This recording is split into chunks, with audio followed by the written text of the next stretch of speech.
Ci sono gli animalisti di sinistra e l'animale di destra che sono io. Quello sicuramente, però dico, non esiste soltanto l'animalista di sinistra, cioè ideologizzare l'animalista come di sinistra è sbagliato, perché non è vero, non è così. Ma no, fai semplicemente sei di sinistra. No, non sono di sinistra. Ha detto di no. Ma mi devo vergognare di un amico di destra animalista. Non sono né di destra né di sinistra, sono un animalista convinto. È confusa. Non è confuso. Dal punto di vista etico, sono stato tra l'altro. Perché abbiamo un'etica da destra. Ma da quando?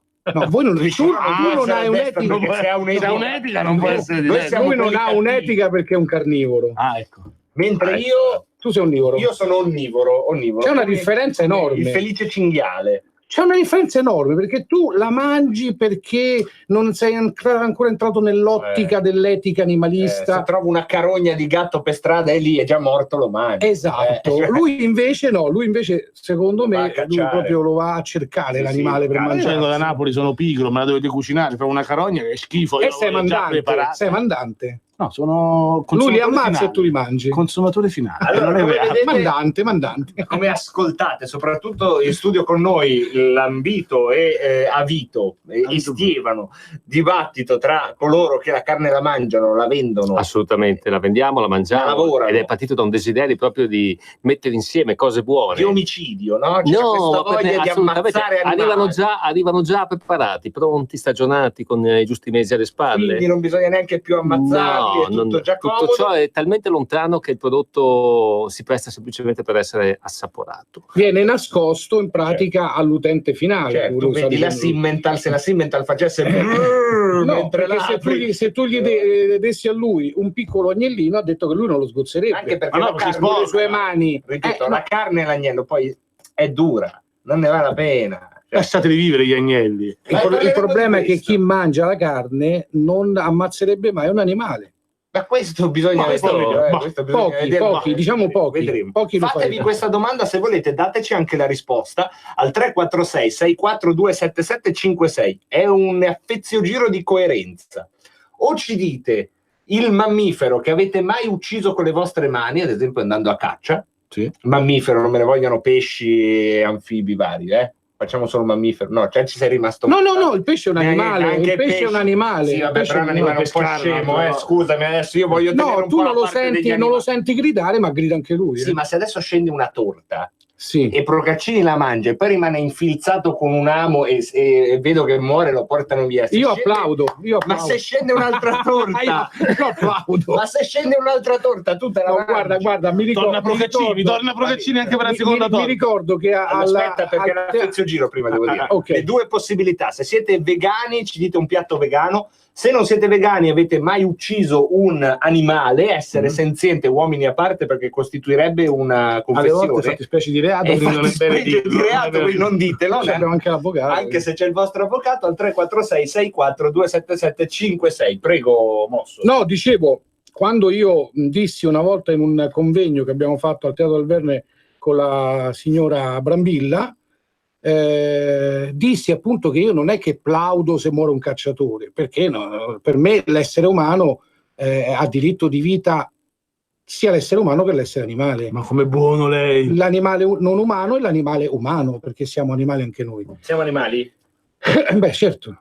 Siamo animali. Siamo cucinabili. Noi siamo animali. Noi siamo animali. A dar retta a Darwin. Adesso noi siamo animali né più né meno di un altro animale non umano. Abbiamo fatto 2000 anni con questa bella cosa che c'era il principale che si svegliava, prima faceva gli animali, poi faceva noi uguali a lui perché si sentiva solo. Adesso vedi a dar retta a Darwin, adesso ve lo puppate, animali che non siete. Noi siamo animali, certo. Siamo animali umani. Dai, sentiamo. Che poi di umano non abbiamo nulla. Io ho sempre saputo di essere un animale, ma questo è un'altra storia. Non c'erano dubbi. Tu sei un animale a parte. Però partiamo dal proprietario dell'Ambroise. Sì, dimmi, Marco. Questi prosciuttini sono stati maialini. E il maiale è un animale molto intelligente, peraltro, che anche più del cane. Coloro che lo tengono a casa dicono che ha una capacità di capire, di giocare, di vivere la famiglia. Quella è la maiala, ma non va. È chiaro che è tutto un bel vivo, altro che il cane. Metti la maiala a casa. Ecco, il maialino può integrarsi in un nucleo di famiglia tradizionale. Assolutamente sì. La maiala può crearne uno, ma poi sai come le cose da fare la trasforma. Ma ecco, è un animale intelligentissimo proprio. Sì, presumo lo sia. Devo dire che non ho mai adottato dal punto di vista domestico un maialino. Ho provato con un coniglietto, poi è finito. Tra le patate, in forno. Probabilmente vicino deve averlo catturato per un altro destino. E quindi c'è un trauma alla base. Assolutamente, si nasce da questo. Ci vorrebbe una di quelle musichette. E quindi ho rimediato con 4 gatti. Quindi da questo punto di vista l'amore per gli animali. Assicurati che non ci sono l'amore per gli animali. cinesi. Scusami, mi spieghi una cosa? L'amore per gli animali, come fai a dire una cosa del genere? Ma come fai a dire che ami il gatto e te mangi il maiale? Come fate ad abborrare i cinesi che si mangiano i cani e voi vi mangiate i maialini? Io da arbitro però devo dare alcune precisazioni. Scusate. No, va bene parlare in questi termini, hai assolutamente ragione, ma la persona che qua vive con 4 gatti. In questo caso la gerarchia è composta, cioè 4 gatti comandano su di lui. Ah, quello sicuramente. Sì, nella categoria moglie, figli, animali, no, gatti, moglie, figli, e poi considerano l'umano che ogni tanto passa di qui. Ma solo per cambiare la sabbietta Esatto. e poi sono quelle cose domestiche che sono al capofamiliare. C'è da dire che la maggior parte delle persone umane sono delle bestie, giusto? E la maggior parte degli animali sono umani. Ma Alessandro Mosso, prima dici anche tu come sei diventato vegano. Qual è stata la molla? La cosa? Quando Guarda, io c'era quella maiala su 2 zampe. Io ho iniziato parecchi anni fa, poi per lavoro mi sono trasferito in Olanda. E ho lavorato in un paesino che si chiama Castricum aan Zee, che è un paesino già Castricum, già si capisce. Castricum aan Zee, bellissimo, un po' attento, paese fantastico. Perché è fantastico Castricum? Perché era bellissimo, con le dune sulla sabbia, il mare, le papere. E c'è bisogno di andare fino in Olanda. Quello è un posto. È un no, a Ostia, Capocotta, addirittura. Lì però è bellissimo. Castricum aan Zee. aan Zee, sì. Dove appunto c'è queste casettine tutte colorate con le tendine, con le lucette che si aprono, in tablabier, sì, quelle cose che si aprono le tende quando è libero, si chiudono le tende con le luci. Ci sono stato pure io, non proprio lì, ma le ho viste. Quella è il quartiere a luci rosse, è un'altra cosa. Stiamo parlando di animali, è un'altra cosa. Ah, scusa, ho inteso. E lì ho conosciuto un ragazzo, che poi siamo diventati degli amici, che faceva parte del party. Lo sapevo, ma non c'è problema. Il partito degli animalisti olandesi.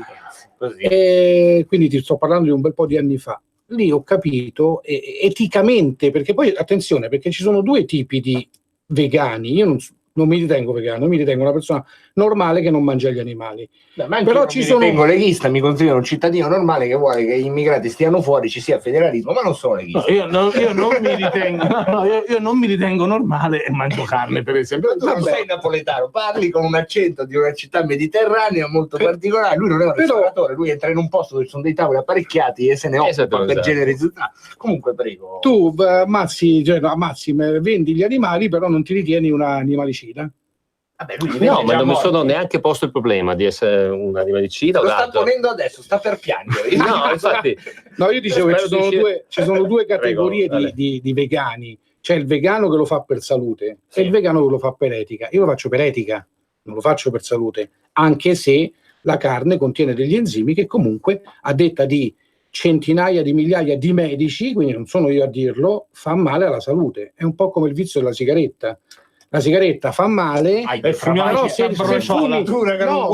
se fumi 2 sigarette al giorno non ti fa poi così male. Stessa cosa la carne. Ma basta mangiare 2 cosce di pollo al giorno. Se vai da un medico, che cosa che ti dice? Assoluto riposo. Io sono firmi qua. Il medico ti dice la carne non più di 2 volte a settimana. Sbaglio?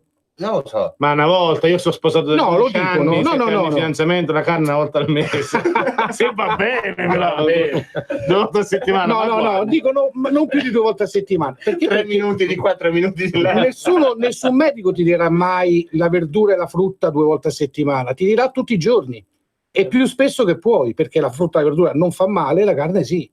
Quindi c'è una parte sanitaria e una parte etica. No, io sono etica, sì. Ma com'è che è nata? Cioè, a un certo punto io non capisco. Basta sfruttare. No, io ho visto come piange una pecora quando gli portano via l'agnellino. Io l'ho vista piangere per 2 giorni e 2 notti di seguito, senza interruzione. È una cosa tremenda, cioè portar via un agnellino alla mamma È una Però cosa così che non ti vale. strugge il cuore. Perché anche io quando ho visto una pecora ho pianto per 2 giorni quando se n'è andata. Non l'hai Questa capito, la capisco giovedì Non ho capito prossimo. se stava, Non l'hai capito. se stava Giovedì pecora o prossimo- era una pecora. Non lo so. Ah, vedi che l'amico mosso ha smosso le acque.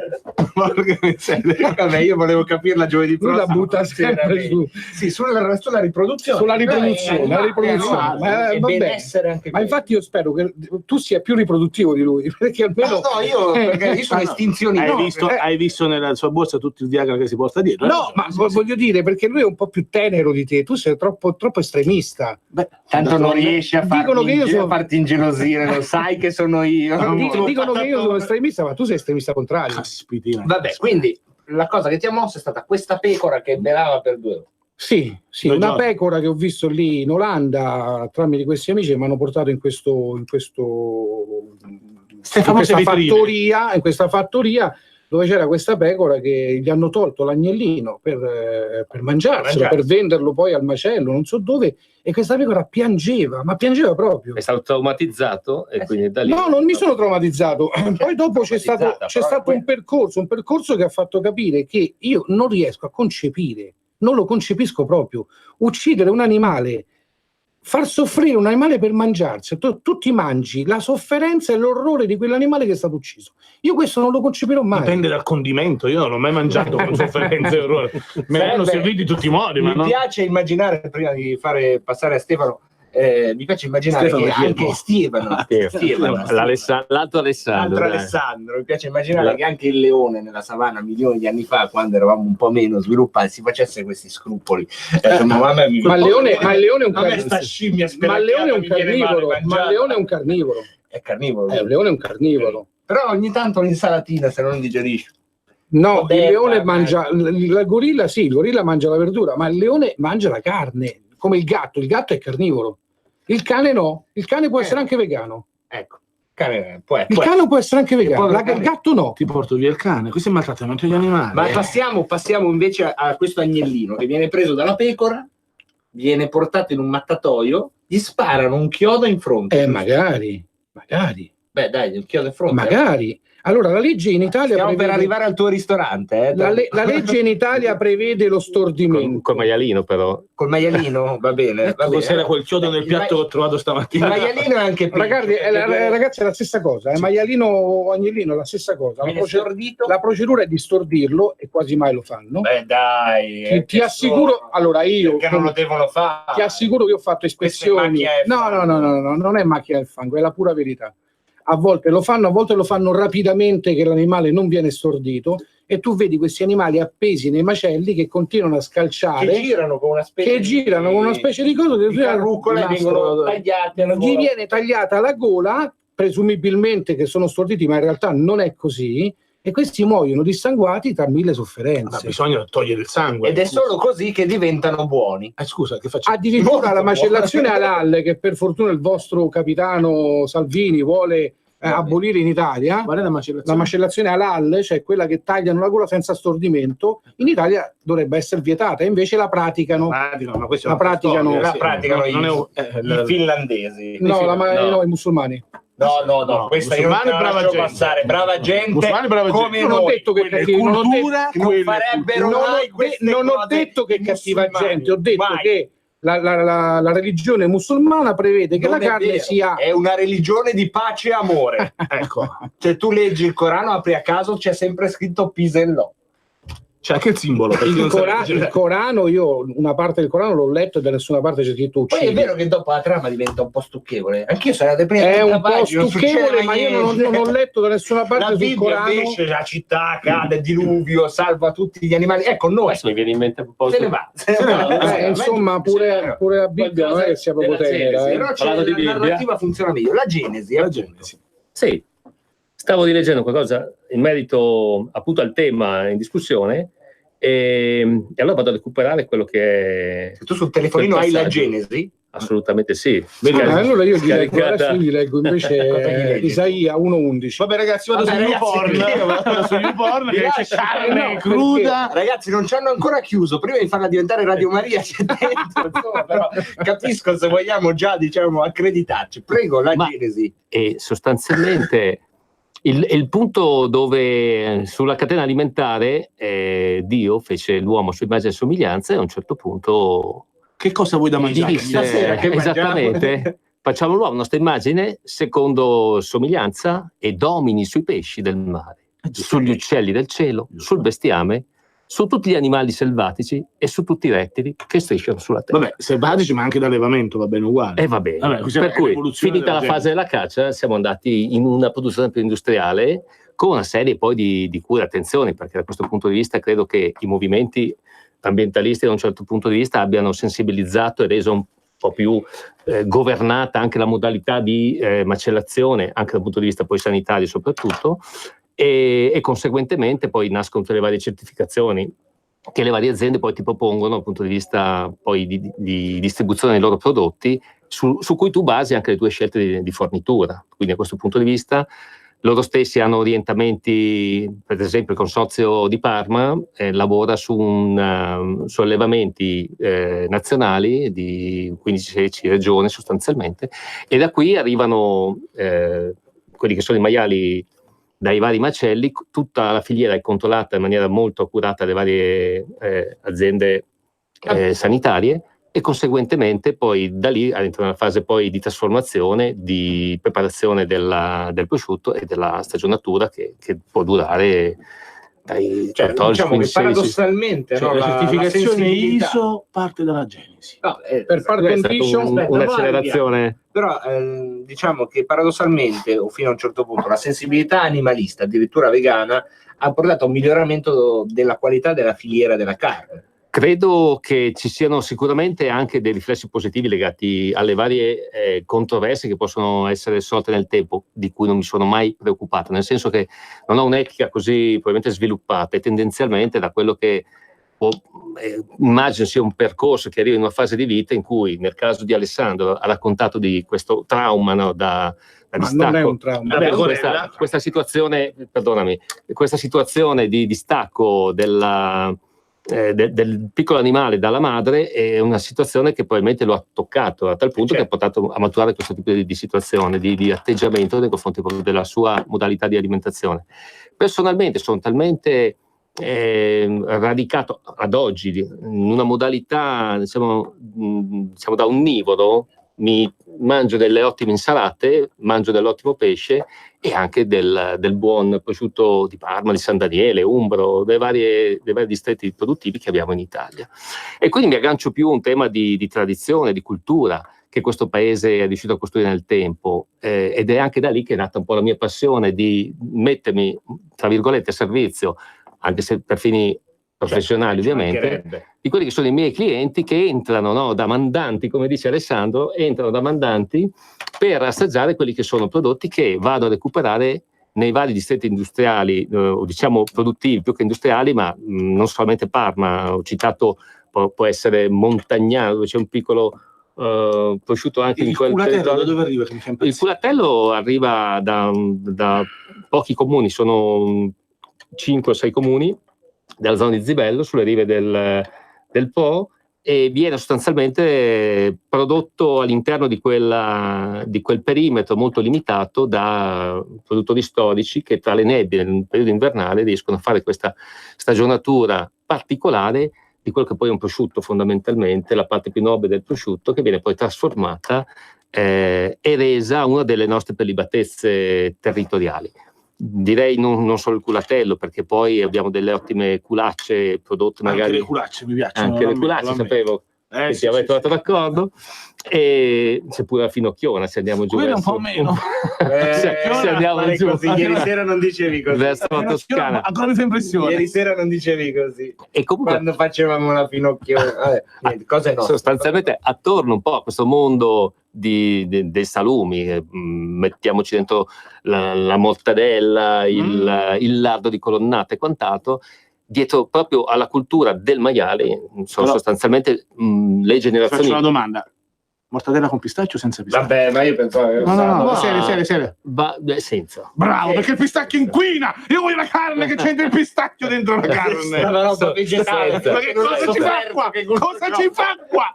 pronto con la palestra. Nel pistacchio e neanche il tartufo. Sta soffrendo l'altro Alessandro, però per par condition lui ha fatto una... Hai 3 minuti, vai. Lui ha fatto una citazione della Bibbia e del Vangelo, vorrei farla anch'io. Vai. Isaia 1,5 disse il Signore: mi avete sacrificato un gran numero di ovini e di bovini, ma a me non dà piacere il sangue dei manzi, degli agnelli o dei capretti. Quando voi alzate le mani, io distolgo gli occhi da voi, e quando pregate non vi ascolto, perché le vostre mani sono sporche di sangue. Isaia 1,5. Ti voglio far notare che non hai elencato i suini, quindi il prosciutto si può fare. Poi è arrivato il grande Gesù che ha risolto tutto. Questo per dire, caro mio, adesso tu cerchi di fermarmi, ma tu lo sai che Gesù vi ha messo tutti Spalla al muro, Sì, perché lui ha detto: Radio Maria, non preoccupatevi di quello che mangiate, preoccupatevi di quello che da voi esce. E con questo ha fregato tutti, ha messo d'accordo tutti. Grande Gesù. Avesse avuto Twitter, vedi come andava quella faccenda con Barabba, vedi come andava a finire le primarie, andava a finire tutt'altro modo. Io credo che non ci sia un'etica sufficientemente giusta per sacrificare un animale e mangiarselo, perché non ce n'è bisogno. Vogliamo parlare della B12? Era B12? Dove sta la B12? Dov'è che 38? Quella è un'altra cosa. Quella è un'altra cosa. 68, 78. È una vitamina. È una vitamina. Dove si trova? Che salutiamo, che ci ascolta da casa. Dove si trova la vitamina B12? Dove si trova? Nell'aranciata. No, nella mucca. Nella mucca. Come la prende la mucca? Brucando l'erba. Sì. Perché comunque non brucando l'erba negli allevamenti intensivi la mucca esce con la B12? Perché? Perché gliela iniettano. Quindi tu ti prendi una B12 chimica. Si fa prima. Io non mangio carne e la B12 ce l'ho normale. Come mai? No, mangio i broccoli, spinaci, fagioli, tutte proteine vegetali. Eppure io la B12 non ho mai preso integratori. Molti vegani prendono integratori, io non l'ho mai presi, la B12 l'ho sempre avuta regolare. Se è giusto, e se siamo al vertice della catena alimentare, è giusto. Ma perché chi l'ha deciso che siamo al vertice della catena? Ci siamo arrivati, ma chi lo ha deciso? Libero e chi lo ha deciso? Abbiamo vinto, Mammut ha avuto le sue chance. Non abbiamo finito. T-Rex ci ha fatto soffrire. Io posso, se non arrivava il meteorite, eravamo ancora a correre. Io posso capire i nostri antenati di una volta che mangiavano la carne perché la trovano utile. La signora che va al supermercato e compra la fettina di carne non sa che c'è dietro quella fettina di carne, non sa la sofferenza di quell'animale. Allora bisognerebbe scriverlo. Bisognerebbe scriverlo. Sparate, così conoscete la sofferenza. Caccia, portate a casa la preda di caccia. Tra poco parliamo invece di caccia. I cacciatori sono brave persone. Non sono brave persone. Non sono brave persone. Uno che ammazza un animale non è una brava persona. Se te la porti a casa e te la cucini e te la mangi, conosci anche la sofferenza. Magari se c'è una sorella. Allora, Manzoni ha vinto la Feziogiro di oggi, 5 punti, Stefano del Trembo 3, Daniele da Pipara Biago 2. Noi facciamo una breve pausa, poi torniamo.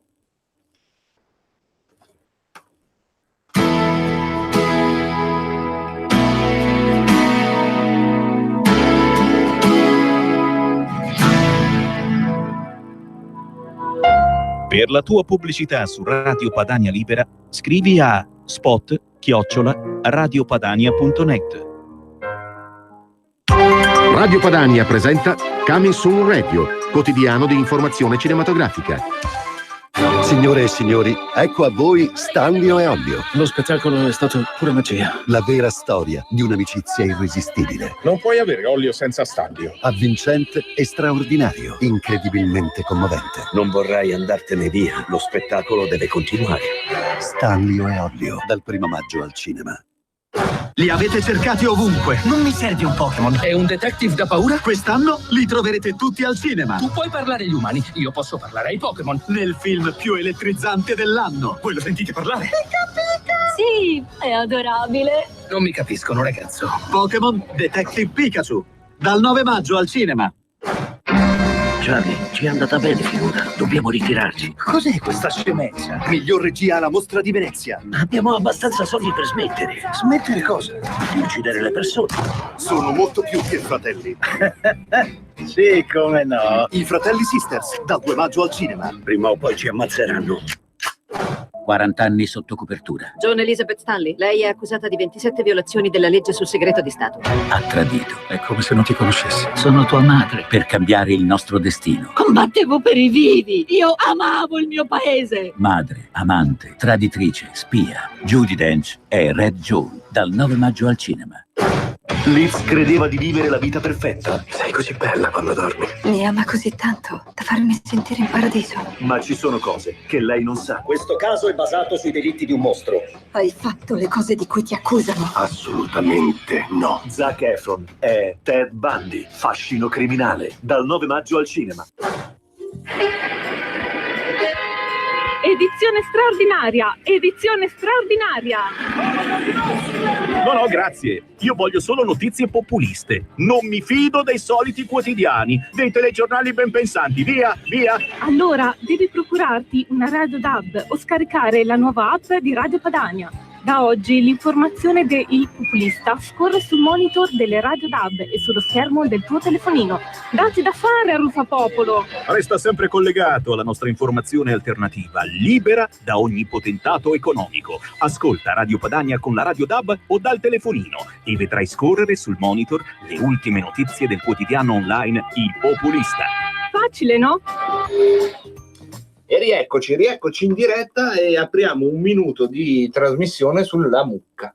La mucca. Perché io, pur essendo carnivoro, devo dire che ho questa... mi hanno contagiato in questi vegani, no? Che mi fanno pensare all'animale che sto mangiando. Questo non mi ferma, ma ho notato che tra gli altri onnivori e carnivori creo sempre un certo sgomento mentre si mangia la bistecca e dico, buona! E tutti, bene, buona, buona. E poi io, secondo voi quando l'hanno ammazzata?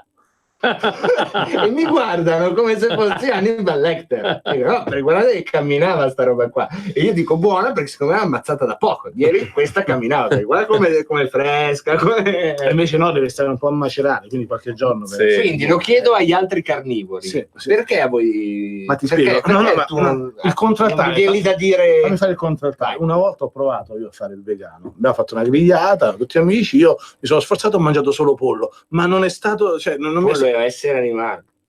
Vabbè, ma un po' scemo purissimo. Non è carne rossa. Quindi ho detto, sembrerò un vegano se mangio la carne bianca. Il pollo, diciamo. No, e lì ho detto no, non ce la faccio. Se lo dici a Francesca che tu conosci ti ammazza, ti uccide. Vabbè, però scusami. Sì, perché lei con un pollo è diventata vegana. Mosso, però diciamoci una cosa. La pecora già ci dà la lana. Pure gli togliamo l'agnellino, in effetti è brutto. La mucca non si aspetterebbe mai che l'ammazzi. Perché è più grossa di te, cioè se lo sapesse ti dà un'incornata la mucca, ma non si aspetterebbe quello mai. Che speriamo noi, la rivoluzione degli animali che massacra tutto il genere umano. Arrivederci, grazie. Aspetta e spera. Estinguiamoci. Aspetta, per quello c'è tempo. Uno per uno dovremmo fare. Però il pollo il pollo è intelligente. No, il pollo è intelligente. Noi abbiamo preso ma più del maiale. Non è questione più del maiale. Sono animali che sono esseri senzienti. Ma scusatemi ragazzi, ma voi vi rendete conto che il pollo, il maiale, il vitello sentono dolore e sentono piacere? Lo sapete? Anche io. No, ascolta Luca, adesso seriamente. Serio. Vabbè, magari la pubblicità. Sente o non sente dolore un animale come l'uomo? Lo sentirà sì. Ma secondo me E a te fa piacere che un animale sente dolore e poi lo mangi? Se è buono. Se è buono, è tutto a un costo. No, ma non è così il discorso. Io mi incazzo quando non è buono. Hai sofferto per niente, zio. Poi il cinghiale, vogliamo parlare di un'altra privatezza, il cinghiale. Che lo incontri nel bosco e hai paura tu. Ma quando te lo servono, ma quando è lì nel risotto non hai più paura tu, e lì te la godi la tua presa. E lì c'erebbe da parlarne a lungo sul cinghiale. Sì, anche il mio psicanalista e parlo a lunghissimo in effetti.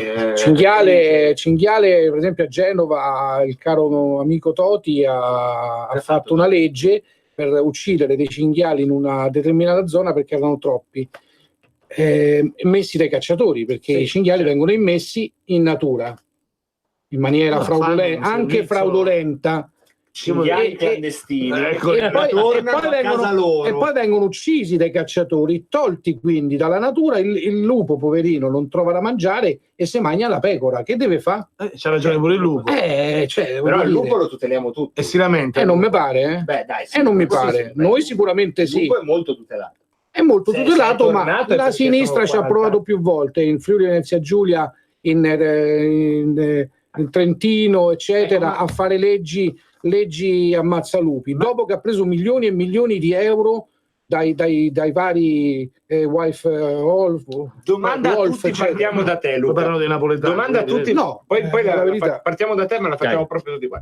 Perché in effetti alcuni animali li mangiamo e altri no, Luca? Beh, perché a me quello che mi cucinano, quello mi mangio. Vabbè, fondamentalmente. Secondo me è un fatto di cultura. In alcune aree del mondo vanno a mangiare anche pitone o serpenti che noi non siamo abituati a mangiare, no? Da questo punto di vista credo che sia prettamente culturale, un po' come diceva anche Alessandro, tu sei stato abituato a mangiare carne o mangiare, diciamo, un pesce e diventa un'abitudine, no? Cioè, secondo me un vizio ha una connotazione, diciamo, anche negativa. La sigaretta è un vizio, mangiare una bella costata, una bella bistecca alla griglia, cioè è un piacere. Poi se la mangi tutti i giorni può dare qualche problema di eccessi, ma come tu c'hai anche gli affettati, se tutti i giorni non vogliamo mangiare la bistecca abbiamo anche degli ottimi salmoni norvegesi che arrivano da allevamenti, da uno dei primi 3 allevamenti della zona in mare aperto, arrivano salmoni da 5-6 kg che a vedere sono salmoni contenti, perché chiedono arrivano con il sorriso, arrivano con il sorriso. Quelli di allevamento, no? Quelli di allevamento, mare aperto, sai come mare aperto, sai come li colorano, sì. Come li colorano? Con delle cose chimiche, diventano rosa per sono quel saporino che appunto comunque no, restiamo sul perché alcuni animali li mangiamo e alcuni no. Secondo te poi lo chiedo a te, Mosso. E secondo me appunto non ne mangiamo alcuni per un fatto, direi, di abitudini, e le abitudini nascono da tradizioni legate a quello che il territorio ti offre, ti propone, no? Quindi alcuni animali non sono disponibili nella zona in cui sei e concettualmente quindi non essendoci non vengono neanche trasformati. Nel momento in cui durante la guerra non c'era carne di altri animali, venivano mangiati anche i gatti in alcune zone, anche i cani, perfetto, anche quindi, i topi. Diciamo che poi in Russia anche i bambini poi entrano nel vissuto familiare, quindi allarghi il perimetro dell'umano e tiri dentro il cane, il gatto, il criceto e via discorrendo, qualcuno anche il leone e la pantera se ne porta a casa se ha lo spazio per tenerlo e conseguentemente quindi finisce che non lo mangerebbe mai. Però altri animali un po' più, diciamo, legati anche alla tradizione alimentare, il pollo, il coniglio e altri più difficile la faraona che sono comunque meno la quaglia. C'è una questione di allargamento poi anche del benessere che permette di ampliare la scelta da una parte, esatto, di escludere perché e di escludere poi comunque li hai avuti vicini, no? Da un punto di vista anche di ambito familiare, e conseguentemente non mangerei mai un gatto, non solo i miei, ma non lo mangerei oggi. Questo non lo sai tua moglie che ti cucina quando la fai incazzare. Coniglio, i gatti sono 3. Poi sono anche convinto che nel corso della vita possono succedere delle situazioni anche ambientali che ti impongono di alimentarti di quello che trovi. Sto pensando a chi fa alcune escursioni e si trova in un contesto dove la disponibilità di derrate alimentari scarseggia, e in quelle circostanze poter mangiare anche insetti o altre cose che normalmente non avrebbe neanche mai potuto. Hai mai schiacciato una zanzara, Mosso? Allora, difesa, no, il discorso che fa lui è un po' quello che fanno in maniera idiota, alcuni mi fanno. Gli hai dato dell'idiota? No, cioè, hai dato dell'idiota? No. Così Il discorso, no, non ho detto che sono un idiota. No, assolutamente. Non ha detto quello, ha detto in maniera idiota. Alcuni in maniera idiota fanno la domanda, ma se tutti darò risposta in maniera coglione adesso, tutti trovassi in un'oceana deserta con un maiale. Ma chi ti fa queste domande del cazzo? Non te le facciamo. Cosa mangeresti? Cosa mangeresti? Con la noce di cocco. Mangerai quello che mangia il maiale. Appunto. Ma non è questa domanda idiota, io non te l'ho fatta, non l'ha detta lui. Però te la fanno, capisci? Ma chi te la fa? No, tu hai detto perché alcuni animali si mangiano e altri no. Secondo te perché? Per idiozia, perché semplicemente l'animale non va mangiato nessuno. Ho capito, ma perché secondo te? Te lo sto dicendo, è per lui lo chiama abitudine, io lo chiamo vizio. Adesso è un vizio. La risposta semplificata. Io mangio certi tipi di carne, altri no, perché quello che trovo al supermercato quella compro. Se non c'è il gatto, non lo compro. Allora perché tu trovi una bistecca a 1,30 €? che costa così poco? Ti sei fatto mai questa domanda? Come fa a costare poco quella carne? Quella non mi piace perché sarà piena, come dicevi tu, di additivi. Ma sono tutte così, ma Luca. No, ma no, Luca, ma è una bugia, ma perché Ambrosio mi fa pagare un casino. Ambrosio gli fa pagare un casino, ma non sa che la carne che compra lui, la chianina piemontese o la carne, la fiorentina in Toscana, ha lo stesso trattamento delle altre carni, sono trattate con antibiotici, anabolizzanti. Ragazzi, ma è la verità, ragazzi, è la verità, è la pura verità. Scusi. Diritto di replica. Gli allevamenti intensivi abbassano il prezzo. No, mi ha fregato. Diritti di replica, perché qua poi siamo arrivati. Ma lui non ha la certezza, non può avere la certezza. Ma lo lasci parlare. Nessuno di noi ha la certezza di queste affermazioni, nel senso, però parto dal punto di accordo con Alessandro, che è quello che se tu trovi prodotti a prezzi talmente bassi, inevitabilmente c'è qualcosa che una domanda che ti devi porre: come fa a essere sul mercato avendo superato almeno 3 passaggi, il produttore, il distributore e il punto vendita che me lo sta, il commerciante che me lo sta vendendo. Quindi da questo punto di vista carni a 7, 8, 10 euro al chilo, carne di manzo, c'è qualcosa probabilmente che va nell'argomento di Alessandro, cioè sono degli allevamenti ipersfruttati che inevitabilmente possono portare a un'ottimizzazione di quello che è l'investimento. Quantità, ma poi a discapito della qualità. Un buon consumatore si accorge, sta mangiando una buona carne, sta mangiando un buon filetto, sta mangiando una carne, diciamo, di medio-bassa qualità, ed è oggettivamente riscontrabile nel momento in cui ti metti a mangiare un filetto da 18-20 euro o uno da 40, cioè la differenza è oggettivamente riscontrabile anche dal consumatore. Per quanto mi riguarda, il tema dei controlli sanitari vengono fatti comunque su tutto il territorio, poi nelle varie modalità possono esserci anche delle situazioni di non controllo totale che inevitabilmente possono a campione riscontrare delle situazioni critiche, ma nel mio caso quello che faccio è orientarmi su piccoli produttori, in alcuni casi anche su piccole macellerie che hanno collegate un piccolo allevamento di pochi animali, e non sempre riescono a darti quel tipo di prodotto, perché comunque ammazzano ogni 20 giorni, macellano ogni 20 giorni un animale, e di conseguenza così si dice italiano. È così. E di conseguenza questa parola. No, per carità, è la vita. Lavorano. I macellai erano chiamati anche i nazisti. Ma che c'entra? I nazisti erano chiamati macellai. Non erano chiamati, non è vero, è una bugia. È una bugia. È una bugia. Mi hai fatto ricordare che Adolfo è una bugia. Era vegano. È una bugia. Non era vegano. Adesso vi faccio io una domanda a tutte e tre. Ditemi che differenza c'è fra un camion pieno di ebrei che vengono portati ad Auschwitz e un camion pieno di maiali che vengono portati al macello. Qual è la differenza? Salutiamo il nostro amministratore che è entrato proprio nel momento in cui sono stati toccati gli argomenti che sono sereno toccare. Purtroppo sto con questi tre che devo fare. Ci sono evidentemente delle differenze tra la specie umana e la specie animale, poi che si possa avere una sensibilità che abbraccia anche gli animali, per carità, e la democrazia mi permette anche di dirlo a vaste platee, ma addirittura di equiparare uno sterminio umano a un animale. No, non ho equiparato questo, io ho detto semplicemente che portare al macello degli animali, per quanto mi riguarda, è la stessa cosa. Quando dovevo correre su tutto per andare a buttare la palla nell'angolo. Purtroppo io sono assolutamente convinto di questo. Cioè, la strage degli animali è una strage di innocenti. Vabbè, mica tanto, perché alcuni animali sono belli paraculi, il cane ha capito subito. Questo qua di notte dorme, non si sveglia quando arriva la tigre denti a sciabola perché ha sonno pesante. Io gli sto vicino, lo sveglio quando arriva la tigre, lui qualche avanzo me lo dà e non mi ammazza. Primo grande amico però è stata la gallina, e la gallina fa l'uovo anche senza essere fecondata, giusto? Esatto. E lì è stato il più grande amico delle caverne.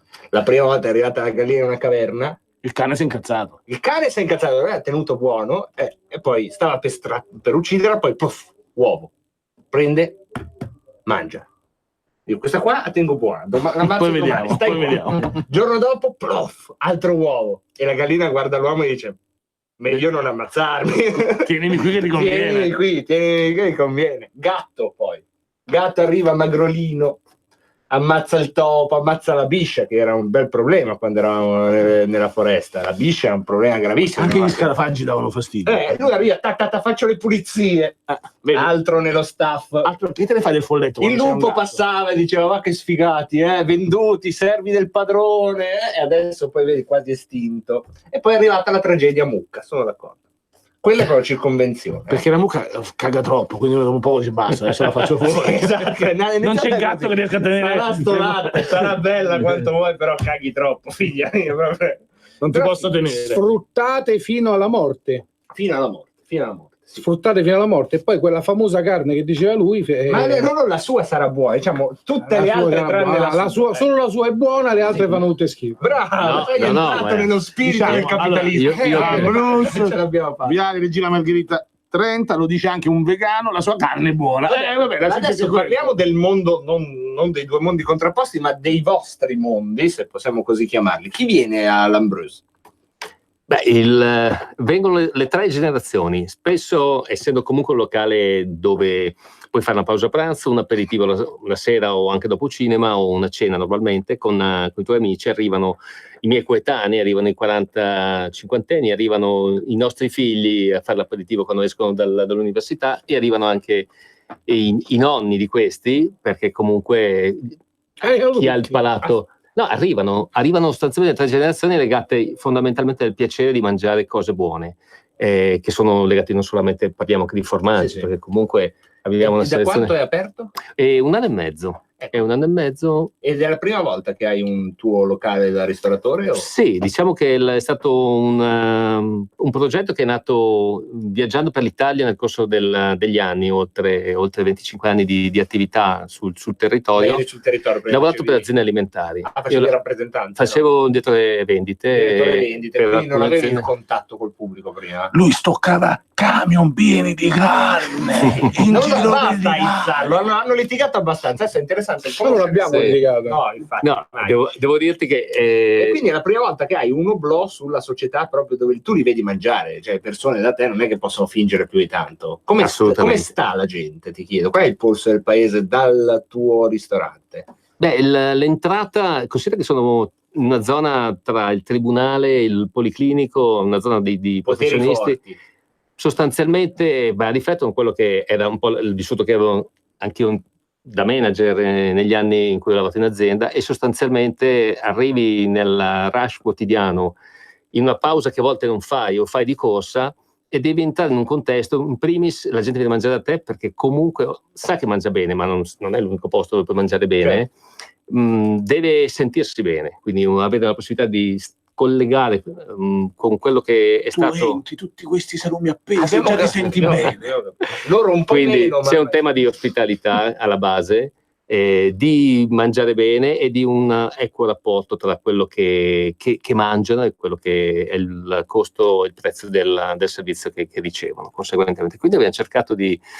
La domanda interessante è questa: come vedi la gente? Li vedo meglio di quanto pensassi prima di aprire questa attività, cioè non so se è legato alla tipologia di utenza che viene nel mio locale, ma la vedo decisamente meglio e desiderosa anche di avere uno scambio di opinioni su ciò che stanno mangiando, chiedono e sono decisamente più informati di quanto può sembrare, no? Potesse sembrare, ecco.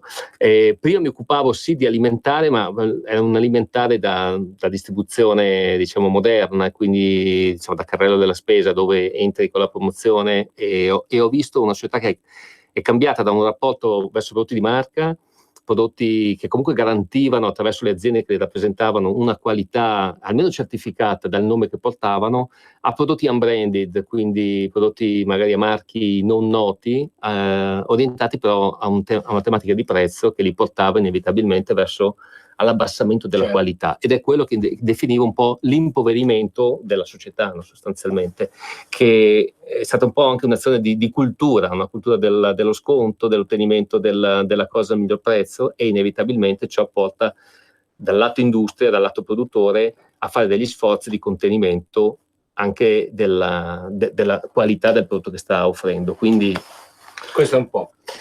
Mentre mosso, il mondo dell'animalismo, se tu ce lo potessi descrivere. Innanzitutto vorrei dire che c'è stato un grosso calo di vendite, e penso che lui lo possa confermare, un grosso calo di vendite dell'agnello a Pasqua, il 48%. Perché la carne è dura dell'agnello, mangiate perché la gente sta entrando più nella consapevolezza che comunque mangiare l'agnello, se non sei buono, ti fanno è la cosa più aberrante che si possa fare. Poi questa è una mia visione, ovviamente non da voi condivisa, ma io dico la mia, giustamente dico la mia, perché mangiare un cucciolo lo trovo aberrante. Tu che vuoi sapere degli animalisti, come sono? Com'è il mondo degli animalisti? Ma è un mondo di gente normalissima. Io non mi ritengo, quando mi dite sei vegano, io non sono vegano, io sono uno che non mangia animali, a differenza di voi. Sono una persona che vuol cercare di vivere il più eticamente possibile, e non ci riesco, perché come tutti quanti c'ho il cellulare, lo smartphone, le gomme della macchina o la benzina, eccetera, quindi utilizzo tutte queste cose che hanno comunque una componente animale. Certo, perché vengono sfruttate, vengono testate le cose, tutto quello che c'è in mano, questo è testato sugli animali. Anche mouse. Si chiama anche mouse, e i componenti di questo mouse vengono testati anche sugli animali, quindi non è facile essere etico al 100%, non è assolutamente facile. Nessuno può chiamarsi vegano puro, non esiste il vegano puro, no? Esatto. Sicuro. Nessuno può chiamarsi vegano puro. Cerchiamo di vivere il più eticamente possibile. Ma il mondo degli animalisti, so che ad esempio ci sono delle divisioni, no? Perché ci sono quelli che sono solo per i cani e che voi chiamate spregiativamente i canisti. I canari in alcuni casi. Ecco, ma come si fa a tenere insieme? Senza offesa, Alessandro, tu sei un canaro gattaro, nel senso che lui è un gattaro perché c'ha i gatti ma se mangia i maiali. Sì. Non è che però lui non è nel mondo animalistico. No. Però le dimostrazioni animalistiche. No. Ci sono molti canari che vengono alle dimostrazioni animalistiche, fanno battaglie per i cani. Molti stanno facendo un percorso, però, Tanti stanno facendo un percorso per riuscire si organizzano dei entrare nell'ottica. Si organizzano dei corsi di ravvedimento d'Ambrose in Viale Regina Margherita numero 30 per recuperarli al piacere della casa. È il momento di mosso. Allora, come funziona il mondo? Facci immaginare com'è questo mondo. Quando vi mobilitate? Perché? Allora noi vi vediamo, che ne so, a dire no alla pelliccia col gazzetto. Noi ci mobilitiamo laddove vengono fatti i maltrattamenti e sevizie agli animali, quindi ci mobilitiamo quando vogliamo ed esigiamo che venga abolita l'allevamento di visoni in Italia degli animali da pelliccia, e fortunatamente si sta arrivando a forti scosse in questo senso. Abbiamo tanto dei peluche chi se ne frega, no?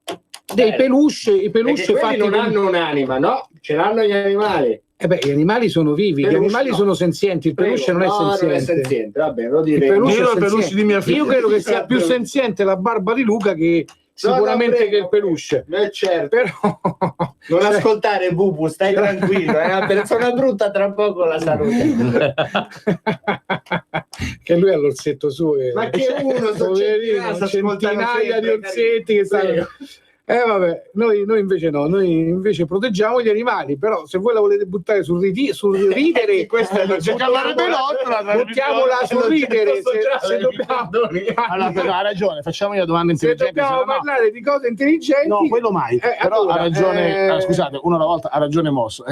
Ti faccio una domanda seria. Ecco, ma se tu trovassi su un'isola deserta, tu e una maiala, che faresti? Guarda, tutto quello che ci faresti anche tu. Vedi? La maiala, vedi, vince la maiala. La maiala vince su tutto. La solitudine fa paura a tutti. La maiala vince anche sull'orsetto. Hai visto? Bubu, non è vero. Non è vero. Stai tranquillo, non è vero. E quindi non ci hai voluto spiegare come funziona questo mondo? No, non è che non vi ho voluto spiegare. Il mondo degli animalisti è un mondo sicuramente variegato di tante persone che fanno. Leggiamo un po' di WhatsApp. Partiamo dall'ultimo, perché gli ultimi saranno i primi, no? Disse qualcuno. Vai. Vado senza filtro, Vai. State pronti? Senza filtro. Non sono spesso cose belle. No, ci credo. Allora, dai Osho, tiraci fuori una massima sui vegetariani, imbavagliate Osho, per l'amor di Dio, chiudetegli il microfono, fate qualcosa. Ma Osho sarei io. Non lo so, non si firma né lei, ma posso dire una parolaccia? Certo. Vaffanculo. Ma lui mi ha detto di sì. A me l'ha detto. Ma Osho di che? Ma io non so. Osho se uno che non è Osho sono proprio io, Anonymous ci chiede che differenza c'è tra un vegano e un talebano, mi sembrano ugualmente moderati. Giusto. Ma a me sembra in un'isola deserta mi mangio anche il maiale, semplicemente perché se solo non si può riprodurre, quindi in effetti soffrirei. Tanto vale. Però Manzoni, se quest'isola è deserta, ma neanche lui si può riprodurre, però. Vabbè, il maiale si tromba prima il maiale e poi se lo mangia. Andiamo avanti. Angelo, un tempo c'erano solo gli SMS, io avrei dato priorità ad Angelo quando c'erano gli SMS. Adesso un WhatsApp è facile. Ha scritto: ma se io volessi ascoltare cazzate animaliste ascolterei Radio Radicale. Vabbè, finché non la chiudono. E invece sei rimasto. Ma perché Radio Radicale parlano di animalisti? Non lo so. Non sapevo. Comunque Osho ti risponde: ma vaffanculo tu. Ciao Osho. Saluta Osho. Poi Lorenzone 199 dice: il mio cagnaccio si chiamava Ambrose. L'abbiamo appena cucinato, ecco. Esatto, è nel menù di venerdì. No, mi spiace, beh, è un bel nome Ambrose. Uno dei miei gatti si chiama Ambrose. Ah sì? Sì. Vedi. E poi Goffredo dalle Romagne: ho pensato una volta di uccidere un mammifero, la mia ex moglie. Non so se... questo è un applauso. Un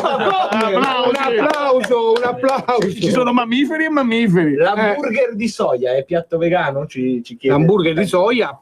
Se c'è solo soia, sì. Non è una soia, un po' ci rimane male. Con un po' di Black Angus. A me piace molto di più il muscolo di grano, però se è hamburger di soia non è hamburger, è un'altra cosa.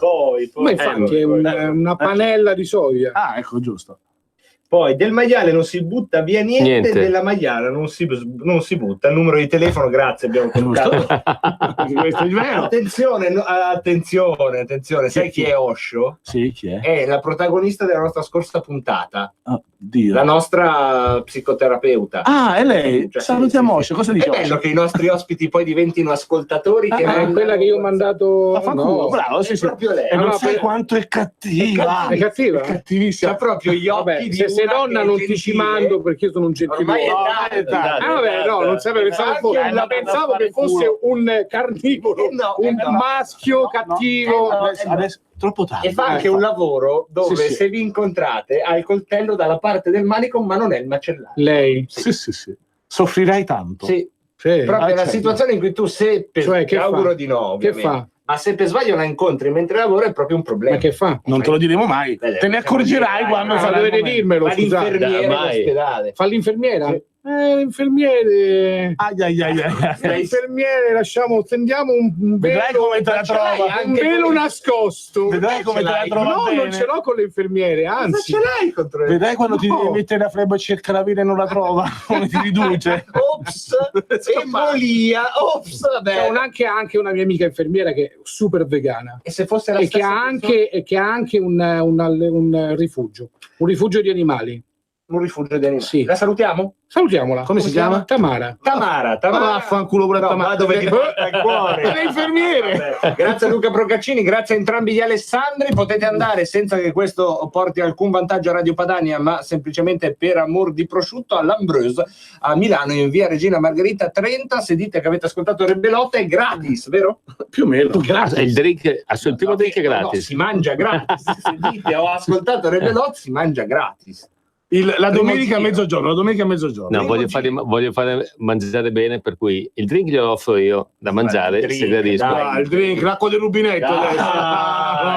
Dai. Vabbè, io ci ho provato.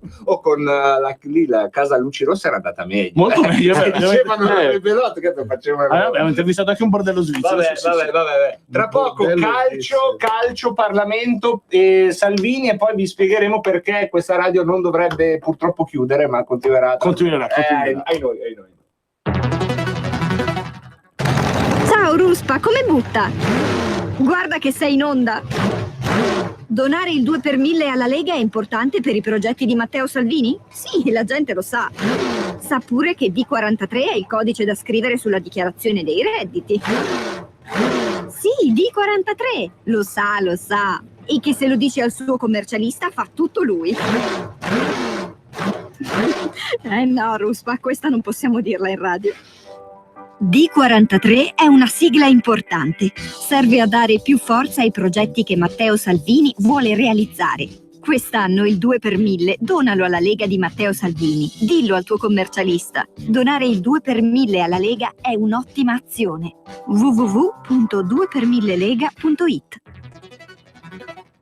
Messaggio per tutti gli imprenditori, gli artigiani, i commercianti, i liberi professionisti. Hai un'attività? Dei prodotti da promuovere? Prova la pubblicità sulla nostra radio. Radio Padania ha preparato per te una grande promozione per aiutarti a sostenere la tua attività a tariffe davvero straordinarie.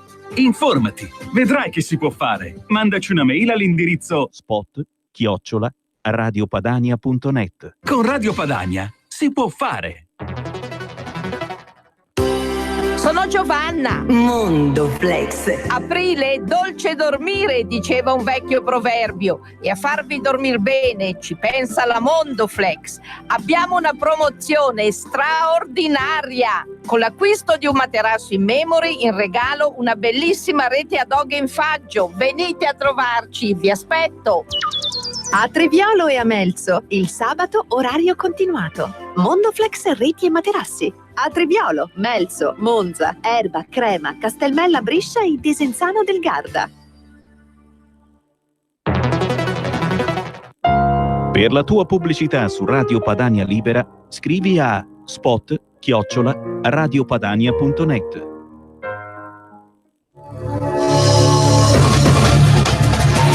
Le dichiarazioni del capo della Procura di Roma, Giuseppe Pignatone, durante l'intervista rilasciata a Mix24, condotto da Giovanni Minoli.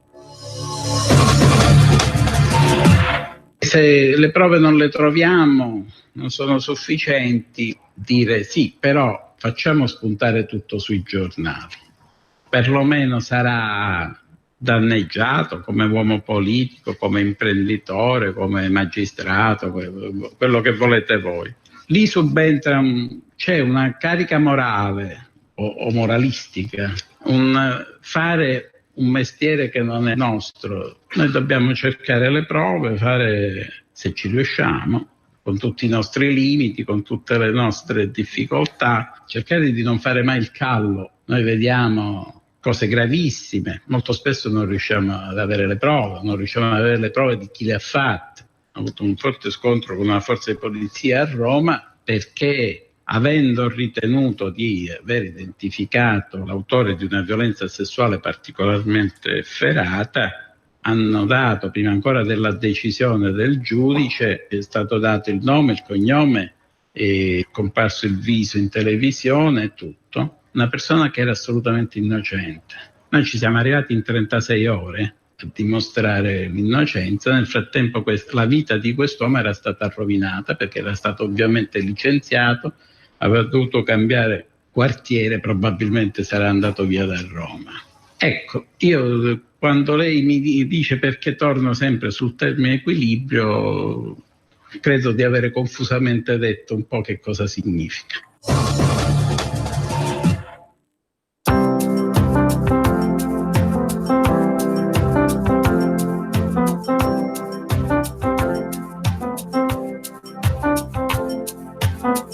Vorrei essere il vestito che porterai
Lo spazio dedicato al calcio con la redazione di Carta Canta Web. Alfonso Sciascia, ciao Alfonso. Ciao ragazzi, buona serata. Allora Alfonso, ci tocca parlare di esteri ormai perché tutte le italiane sono fuori dall'Europa, ma ieri una grande partita spettacolare, quella che ha visto il Barcellona vincere 3-0 contro il Liverpool. Un Messi show, ci vuoi dire qualcosa in più? Ma Messi show sì, nel senso che non ha poi fatto una partita clamorosa sotto l'aspetto del gioco, però poi alla fine con quella punizione capolavoro all'incrocio dei pali e quel senso del gol nel secondo gol appunto del Barcellona, dove si è fatto trovare pronto, ha dimostrato che Messi c'è sempre, nel senso, nonostante l'età che avanza, 600 gol per lui. Ovvio che poi il dualismo con Cristiano Ronaldo in queste occasioni esce sempre, e ad oggi Messi va verso il 6° pallone d'oro, e quindi una grande partita del Barcellona, non solo di Messi ma anche di Valverde, perché ha fatto delle scelte che hanno portato i frutti aspettati. Ecco, quindi torniamo invece ai lidi di casa nostra. È vero che la Champions ha visto anche la vittoria dell'Ajax, quindi possiamo anche dire qualcosa su questo, ossia che tutto è meno che una improvvisazione, però è anche vero che domani c'è già un derby che ha il profumo di Champions, Juventus-Torino, e si entra nel vivo peraltro di una fine settimana di campionato davvero decisivo, perché ormai le giornate sono agli sgoccioli e tutte le partite del grande torpedone della zona Champions e anche quelle che si agitano nello sprofondo della quasi Serie B, soprattutto Empoli e Udinese, insomma ce n'è per tutti i gusti. A te la parola, Alfonso. Ce n'è per tutti i gusti, sì, nel senso che ci sarà questo derby Juventus-Torino domani sera all'Allianz Stadium. Vede di fronte due formazioni, una che non ha più nulla da chiedere come la Juventus, che dovrebbe schierare la formazione tipo con Emre Can a centrocampo, un rientrante Chiellini, ci sarà Cristiano Ronaldo che vorrà rispondere in qualche modo a Messi, anche se sarà una partita che, come dicevo, non ha nulla che a che vedere con la classifica, perché la Juve è già campione d'Italia, vede un Torino invece che non ha mai affrontato un derby così in alto in classifica, perché veramente la squadra di Mazzarri sta facendo tantissimo in questa stagione, ha una difesa che è la terza difesa più forte del campionato, viene da una vittoria col Milan che ha dato morale, quindi secondo me potrebbero esserci delle sorprese domani. E tu accennavi alla lotta Champions, perché ci sarà una partita che sarà la partita di cartello, fondamentalmente sarà Lazio-Atalanta, che vede una Lazio in ripresa e un Atalanta sulla cresta dell'onda, perché raggiungendo la finale di Coppa Italia, agguantando il 4° posto solitario, sarà la partita clou della giornata. Chiuderà il Milan lunedì a Bologna, che saprà già cosa hanno fatto le concorrenti in Champions, quindi sarà un ulteriore stimolo. Squadra di Gattuso che è in ritiro punitivo a causa appunto di un ritardo di un suo giocatore, Bakayoko, ma al di là di quello è un ritiro significativo che vuol far sì che la squadra di Gattuso arrivi preparata all'impegno di lunedì sera. Sì, però se tradisce, ti volevo proprio portare qui in chiusura, un certo nervosismo, il fatto che si faccia un ritiro punitivo per il ritardo di un singolo giocatore. Questa è la goccia che ha fatto traboccare il vaso, nel senso che c'è un problema più ampio, non è che uno fa un ritardo e tutta la squadra deve pagare. No, esatto. C'è chi chiamava questo ritiro punitivo, l'avrebbe chiamato anche prima, sta di fatto che Gattuso dopo la sconfitta di Torino è approdato a casa Milan per questo fuso vertice con la società, e secondo me lì già si parlava di un'ipotesi di tiro. Poi vuoi o non vuoi questo ritardo di Bakayoko, e secondo me anche l'atteggiamento del capitano Romagnoli, appunto espulso nella partita, poi ci sono voci di vita dei giocatori all'esterno che non fanno piacere. La situazione che si è creata non è positiva e quindi un ritiro può unire la squadra e può far concentrare di più i giocatori verso questa partita, che non è una partita facile perché il Bologna di Mihajlovic è in un'ottima condizione e sta cercando di portare a casa gli ultimi punti validi per la salvezza, quindi per il Milan è sicuramente un altro match fondamentale. Però ovviamente il destino non è più in mano dei rossoneri. No, questo è evidente, ma non ti sembra quello che sembra a me, ossia uno strumento un po' novecentesco il ritiro per provare a risolvere le cose e soprattutto un po' tardivo perché sono 3 giornate alla fine, insomma. Ma nel senso, Gattuso è stato partecipe appunto di una conferenza stampa, di una presentazione dove l'hanno intervistato e ha parlato della nostalgia dei vecchi tempi, quando nel suo Milan ancelottiano tutti erano uniti. Adesso ovviamente con la nuova epoca, i social e tutto, i giocatori tendono a finire l'allenamento, scappare a casa, finiscono pranzo e cene, se ne vanno a casa, non c'è più quello spirito di gruppo, sì. Quindi Gattuso vuol far ritrovare un po' questo che sì. Però sa anche lui che è difficile ritrovarlo, nel senso che poi se stiamo a guardare altre formazioni, l'Atalanta di Gasperini sono tutti giovani, quindi anche loro non saranno giocatori di altri tempi. L'importante è vincere fondamentalmente, quindi Gattuso cerca di compattare il gruppo, ma non basta solo quello, perché abbiamo visto carenze tecniche proprio in campo, al di là del gruppo sì. e dell'unione, diciamo. Ho capito, insomma, chiarissimo la tua lettura, cioè un ritiro che serve più a compattare che a insomma far rinsavire chi che sia, il tentativo di dire ok, siamo un gruppo, mancano 3 giornate e proviamo a dare quel qualcosa in più per provare a riprendere in mano questa stagione prima che sia definitivamente troppo tardi.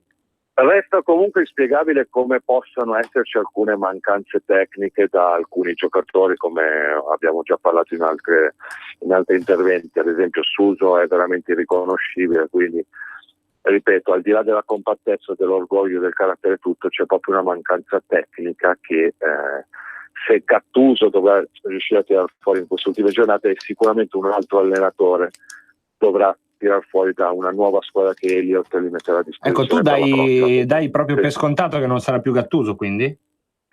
No, non sarà più Gattuso, nell'area già si parla di nuovo allenatore, ci sono tanti nomi papabili, poi ovviamente ha fatto anche riflettere quell'immagine di Conte allo Stadio Olimpico di Torino che scuoteva la testa. Poi ovviamente Conte è un nome che fa gola a tutte le squadre, però no, Gattuso si è rotto qualcosa con la società, con Leonardo in primis. Gattuso ha anche offerte dalla Premier, anche in Serie A, e quindi insomma vedo molto difficile la permanenza di Gattuso al Milan l'anno prossimo. È stata molto intelligente la scelta di tenerlo fino a fine stagione, perché comunque sia altri sostituti al momento, si parlava di ipotesi Giunti, Leonardo, ma mi sembravano un po' forzature come scelte. Grazie mille Alfonso Sciascia, se volete approfondire cartacantaweb.it. Grazie a voi, buona serata. E ora è il momento dello spazio Parlamento, si parla di educazione civica nelle scuole. Qui Parlamento.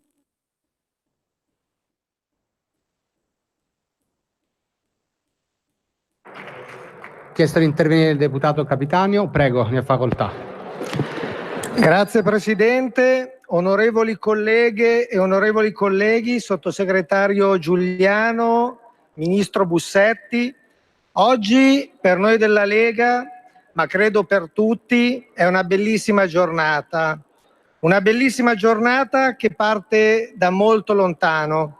Esattamente nel 1958, quando un politico illuminato e coraggioso, l'allora ministro dell'istruzione Aldo Moro, ritenne opportuno che la scuola, oltre a formare ed educare, dovesse, con una bellissima metafora, pulire il futuro dei nostri ragazzi.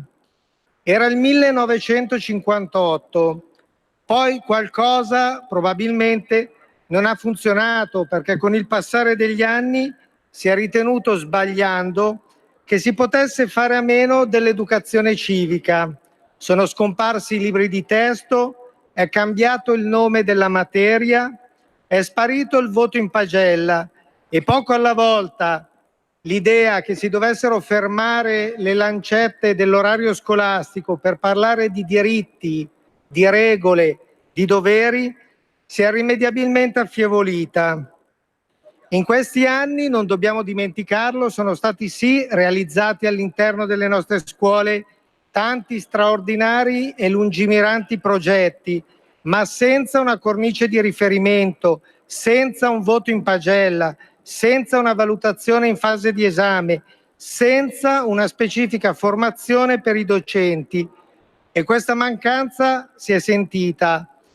Creare consapevolezza e conoscenza dei diritti e dei doveri, sollecitare quotidianamente i nostri giovani sul rispetto delle regole, forse ci avrebbe risparmiato il suicidio di tanti ragazzi violentati dal cyberbullismo, l'ingresso in carcere di altrettanti giovani incapaci di distinguere realtà e virtualità, la lettura di pagine macabre e inimmaginabili come quelle di Viterbo e di Manduria, per fermarci solo agli ultimi casi di cronaca. Ci siamo presentati agli elettori con due promesse: buonsenso e concretezza. Questo è un provvedimento di buonsenso, richiesto a gran voce dai dirigenti scolastici, dagli insegnanti, dalle famiglie, dagli amministratori locali, ma è richiesto a gran voce dagli stessi ragazzi che dimostrano tutti i giorni, soprattutto sui temi della legalità e dell'ambiente, di non voler reclamare esclusivamente diritti, ma di volersi spendere in prima persona per onorare quei doveri inderogabili a cui ci richiama l'articolo 2 della Costituzione. Che fosse una proposta di buonsenso è testimoniato dal fatto che il 1° giugno 2018, quando la Lega ha depositato il testo, abbiamo assistito in poche settimane alla presentazione da parte di ANCI il 14 giugno in Cassazione di una proposta di legge che sarebbe stata poi suffragata da decine di migliaia di firme, e poi sono seguite altre 15 proposte di legge e una petizione dei Lions.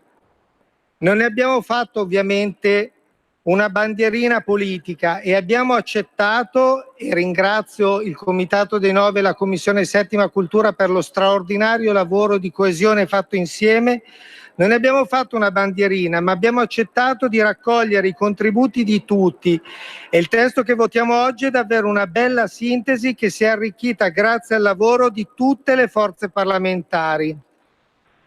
Il buonsenso però a volte non basta, serviva concretezza, e se vogliamo ritagliare un piccolo ma doveroso merito per la Lega, non possiamo non sottolineare come in meno di un anno rispetto ai buoni propositi delle passate legislature siamo passati dalle parole ai fatti. E questo non sarebbe stato possibile senza il sostegno incondizionato a questo provvedimento da parte dei capigruppo della Lega alla Camera e al Senato, dei ministri Bussetti e Salvini, che hanno voluto l'educazione civica come priorità della nostra agenda politica. E oggi possiamo dire con soddisfazione che l'educazione civica sta per tornare sui banchi di scuola. 33 ore annuali, voto in pagella, valutazione in sede di esame, formazione dei docenti, almeno 1 milione di euro per premiare i migliori progetti. Sono solo alcuni degli aspetti che testimoniano un deciso cambio di passo, ma è solo leggendo tutti gli articoli del provvedimento che si può cogliere la ricchezza e la modernità di una proposta che parla ai nostri ragazzi con il loro stesso linguaggio, senza calare gli insegnamenti dall'alto. E se purtroppo è spesso necessario far riferimento a brutti episodi di cronaca che reclamano azioni di prevenzione, l'educazione civica vuole essere un momento positivo, costruttivo, bello, pieno di speranza e di entusiasmo. L'articolo 3 sollecita alcuni dei temi che vorremmo accompagnassero la crescita dei nostri ragazzi tutti i giorni: l'educazione ambientale e l'educazione alla legalità. Li abbiamo visti i nostri giovani scendere in piazza per le strade in occasione dei Fridays for the Future, chiedono di partecipare attivamente alla salvaguardia del pianeta e vogliono prendersi le proprie responsabilità, a partire dai banchi di scuola.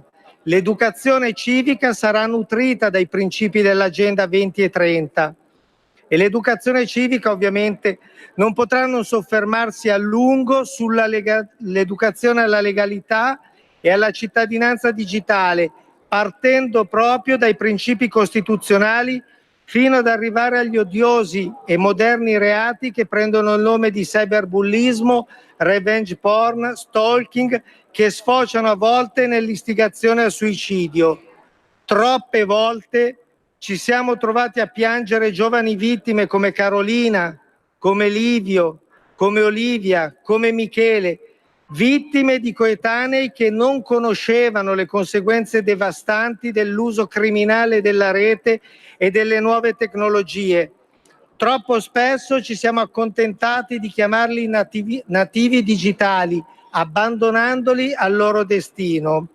Legalità è anche e soprattutto in questo momento contrasto alle mafie, perché è dai banchi di scuola che si deve cominciare a urlare il nostro no senza se e senza ma a tutte le forme di mafia.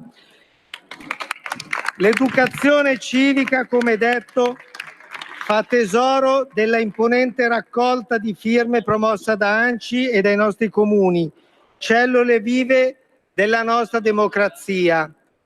E quanto mai attuale ritorna la nostra Costituzione, che richiama la bellezza della parola autonomia, che significa responsabilità e futuro.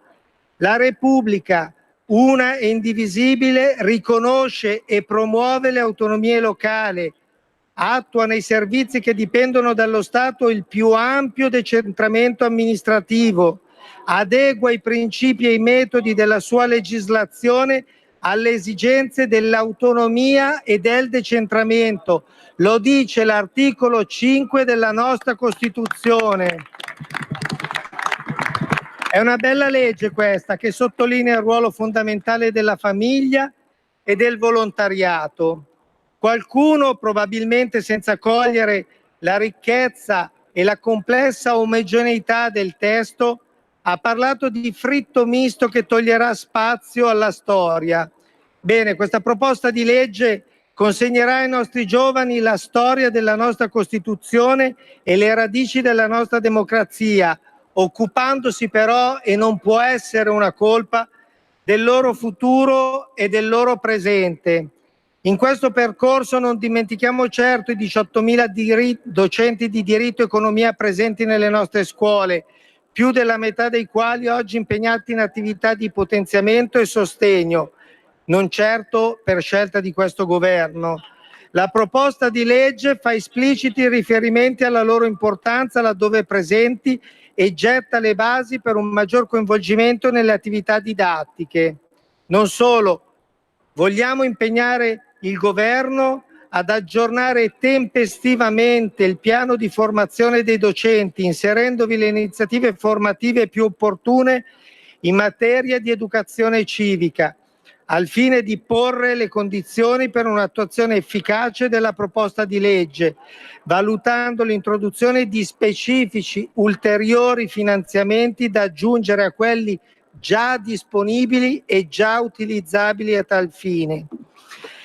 Gli effetti di questa legge forse non saranno immediati, ma oggi, con questa proposta di legge, ritornando alle parole di Aldo Moro, proviamo a ripulire il futuro dei nostri giovani e magari anche un po' il presente. Per questo annuncio voto fortemente favorevole a questo provvedimento e ringrazio ancora il Ministro Bussetti non solo per aver assistito a tutte le dichiarazioni di voto, ma anche per il supporto concreto del Ministero. Grazie. Qui Parlamento.